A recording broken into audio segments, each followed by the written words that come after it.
There's no question that Hong Kong has worked hard to become a welcoming place for investment and innovation. It has an efficient and transparent legal system that offers rigorous protections for intellectual property rights and an open government procurement process. It's the hub of investment and financial services for much of Asia. And Hong Kong is turning towards clean energy development by making significant direct investments in renewable and other cleaner power generation technologies, offering generous subsidies for energy and environmental upgrades, and developing rigorous efficiency standards for everything from consumer goods to commercial buildings. Many U.S. companies look to take advantage of the strengths that Hong Kong has to offer, as well as the expertise and the experience of these Hong Kong companies on the mainland to help U.S. companies enter that dynamic market. But of course, America continues to have some concerns about the business environment in China. As many of you know, last year the Beijing government announced a new indigenous innovation accreditation system which could provide Chinese domestic firms a leg up in bidding on government procurement projects, especially as they relate to technology and especially as relates to goods where R&D was done in China. Many businesses from the United States and all around the world were surprised by this policy, which was made without any input from affected businesses and really not subject to any type of public comment. While this practice may have the laudable goal of nurturing a stronger innovation ecosystem in China, it has the potential to significantly disadvantage foreign companies interested in bidding for contracts worth billions and billions of dollars every single year. But in the long run, we believe that it will harm rather than stimulate China's innovation environment by limiting foreign direct investment and imports from abroad that actually have the potential to deliver new products and services to the Chinese people and also enhance innovation within Chinese partner companies. American companies have also been frustrated by the fact that even when there are strongly worded laws promoting fair market access at the national level, implementation is often inconsistent at the provincial and at the local level. And this is especially true when it comes to intellectual property protection. Tough IP laws are only as valuable as the civil and criminal penalties that people face for breaking them. And the mainland's enforcement of IP laws is often uneven. The penalties are often too mild to carry any deterrent value. Ultimately, all that the United States seeks is a level playing field for its companies, where the cost and quality of their products and services determine whether or not they win the business. Now, I know that I'm not the first United States official to talk about the importance of open markets in China. And perhaps there are some in the audience who perceive this as U.S. self-interest masquerading as advice. But I would encourage you to consider another option, and that in many areas, especially in clean energy, the interests of China and the United States are actually tied together. And reforms that are good for American companies will actually be good for China as well.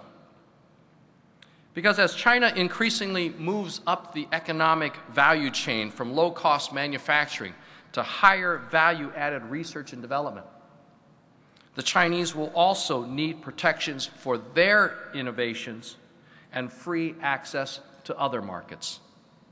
And Hong Kong, with its open business environment and strong legal protection, can play a critical role in and benefit from moving this process forward. In the long run, economies that don't have strong laws protecting innovation and market access will lose out on the jobs that come with producing new products and services. This may not happen overnight, and I freely admit that companies and countries can gain short-term advantages from lax intellectual property laws or measures that restrict foreign competitors. But over time, if innovative companies perceive an unfriendly investment environment, one of two things will happen. They'll either stop inventing, or they will decide to innovate someplace else. In the next week, I'll be discussing these concerns and other issues with our Chinese counterparts in private meetings and at the upcoming strategic and economic dialogue that also involves other senior members of the President's cabinet. But as we consider these areas of disagreement, it's also important to put them in context. China is America's second biggest trading partner, and we are China's top trading partner. In the past 20 years, U.S. exports to China have increased by a factor of 12, while imports from China to the United States have increased by more than 30 times. The disagreements that we have are an inevitable byproduct of a growing and mature trading relationship between our two countries.